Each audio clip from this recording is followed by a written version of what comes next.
isn't super well scripted. I didn't come on with the mindset of making it in any particular way.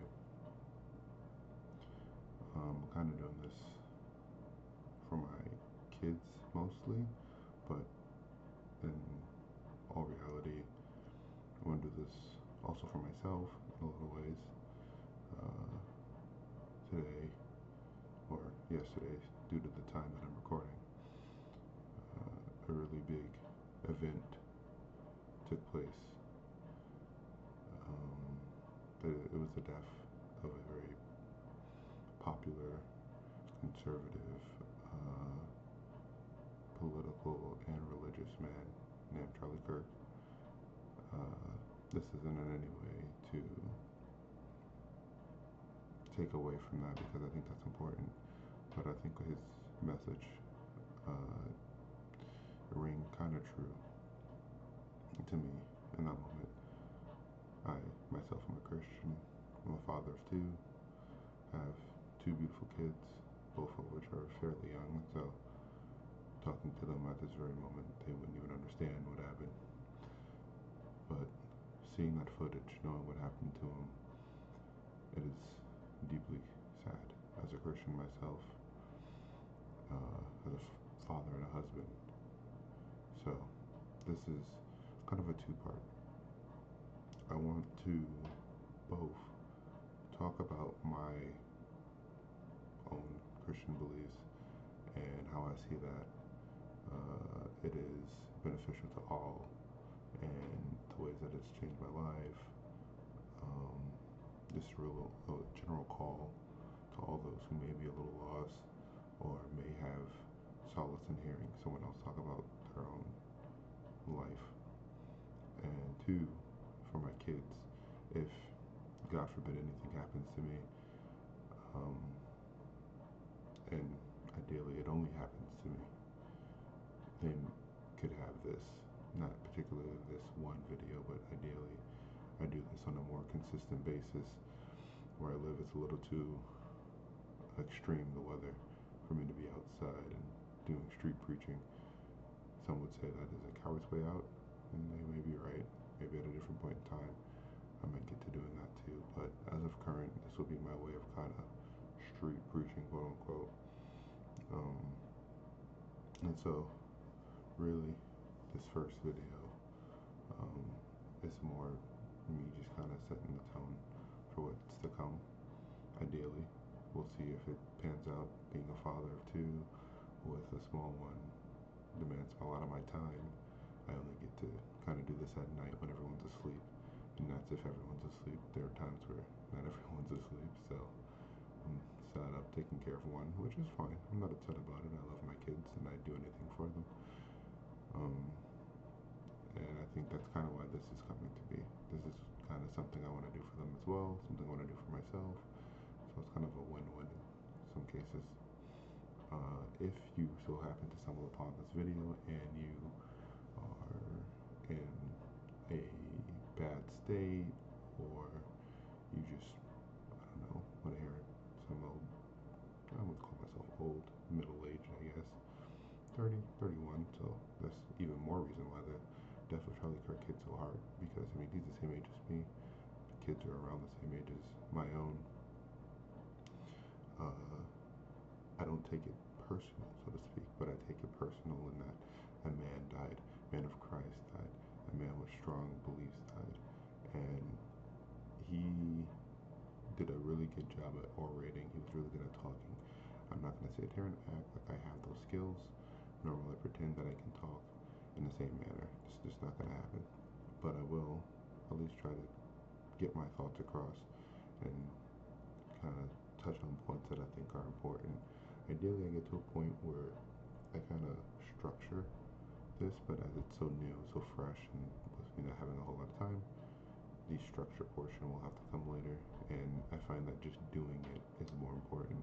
So these videos will be unedited, they will come up raw, there will be mistakes, you'll hear noises in the background, and I apologize for that. Ideally, if things get better, I'll take some more time, but so long as you can hear me, that's kind of what's important. first, I wanted to say that I came to Christ through two venues. Growing up, my grandparents were really big into church. Me being a kid, I was like, I don't want to go. Waking up that early in the morning, not me. I'll just sleep in. They weren't having that. They'd have me go all the time, and I'd go to like Sunday school and we hung out. They had all types of church events. My grandparents love them to death, and my grandmother was very, very keen on making sure that I went to church.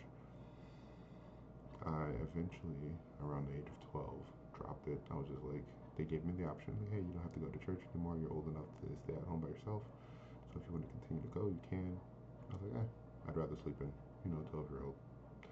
And I was a fairly tall kid, so sleeping in was kind of what I wanted to do because I was always in a consistent state of growing. But I just stopped going. No reason. I didn't have a deep hatred for it or anything. I just didn't want to go anymore. It was early in the morning. Fast forward some more, and then I didn't just leave church and start going the opposite direction. I just didn't go to church. You fast forward some more.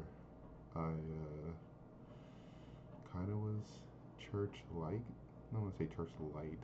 I didn't go to church, but I still had beliefs that were centered in the Bible, centered in belief. But it was hard for me because I liked information. Information was always kind of important to me in a way, and so science kind of filled the void of where the Bible was. And science said, Earth was 70 billion years old or something like that. All the details. Being a little hyperbolic, not 70 million, but they said Earth was really old, the universe really old. All these different periods were just it felt right, right? It felt right. And then in my teens, there was a guy, I remember him. We were volunteering at the YMCA, and while I'm there, he's like, hey, you go to church or anything? I'm like, no, I stopped going to church a while back. He's like, oh, he was curious as to why. He's like, oh, why did you stop? I was like, I just stopped going. I was just tired. I was 12. I didn't want to go anymore. Plus, science kind of fits into those molds for me. He's like, well, you can kind of fit science into the Bible if you take some of the broader topics that aren't definitely defined. Later, I would find out that some of that is kind of a lie, but I'd like to attribute some of that help of me going back to church to him, albeit I didn't immediately start going back then. But I was like, oh, I can do that. I can say that the Earth, the world, the planet, galaxies, all that stuff didn't just happen in 7 days, but it was like 7 God days. I try to maneuver around it in a way. But it took me from kind of slightly believing in God to more believing in God, and I think that was an important step. And so from there, I was like 19 when I met my wife. We met online. I'm not going to go into the whole thing, but we met online playing video games. One thing led to another. I joined the military. We kept in contact for a while. There was this brief period where we weren't in contact, but we both kept kind of true to ourselves. We didn't just go out and start doing random stuff. And so later down the line, when we kind of reconvened, got back together, about the time I was 23, we got married. Still in the military at this point. The military was just not it. There were several factors, but I really wanted to be happy with my family, and so I chose my family over continuing my service. So I left. We moved into an apartment. We eventually had been asked to help a family member by staying with him to help pay some of his rent for his house. I was like, yeah, sure, I can do that. And at that point, we had our first kid. We had attempted earlier, but that ended in a miscarriage. Very devastating. I don't wish to go any further into that. And from there, me and the wife, we just kind of thought, well, she was more in church, funny enough. It was time.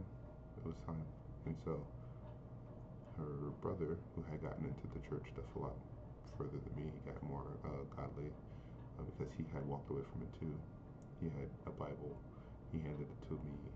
It was like a study Bible, and I have it right here. And I've been reading it, taking it in, and it's been life changing, honestly. I've not had any regrets. It's spoken true to me, and it just kind of all logically fits in. And I'll try to explain that the next video I make, but it all just kind of logically ties in.